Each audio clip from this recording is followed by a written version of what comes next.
সকলকে জানাই good morning. তো সকালে অনেক তাড়াতাড়ি উঠেছি, মানে দেখো চোখ মুখ বসে গেছে, ঘুমও হয়নি আমার রাতে ঠিক মতন।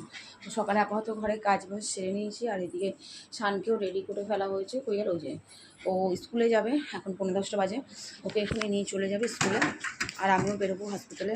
ভাত তরকারি রান্না করা হয়ে গেছে, নিয়ে এখন যাচ্ছি।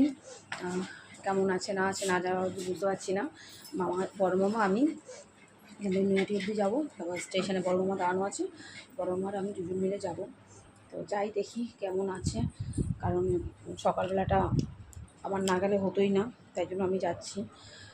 তো টায়ার্ড লাগছে, মানে তোমাদের কী বলবো, ভীষণভাবে টায়ার্ড লাগছে আমার। মানে কী বলতো, হসপিটাল করাটা না খুব একটা মুশকিলের ব্যাপারই হয়, কিন্তু টায়ার্ড লাগলেও কিছু করার নেই। তো ব্যাগটা ধরো, চলো আমি গুলোকে নিচ্ছি।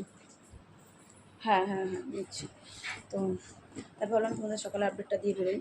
তো যাই, আর এই জামাটাই পরে নিলাম, কারণ হসপিটালের জামা কাপড় আর চেঞ্জ, মানে অন্য নতুন করে, এমনি ওয়েদার খারাপ, তাই জন্য এটাই পরে বেরোলাম। আর আজকে সোমবার, তোমরা তো জানোই সোমবারে আমি নিরামিষ খাই, কিন্তু আজকে আবার আমি উপোস করেছি। ভাবলাম না, উপোসটা খুবই ভালো লাগছে না। তো আজকে সেমলি উপোস আছি, আগের সপ্তাহের মতন। যে কটা দিন পারবো করবো উপোস, না পারলাম করলাম না। 4টার মধ্যে 2টো পারলে 2টো করবো, 3টে পারলে 3টে করবো।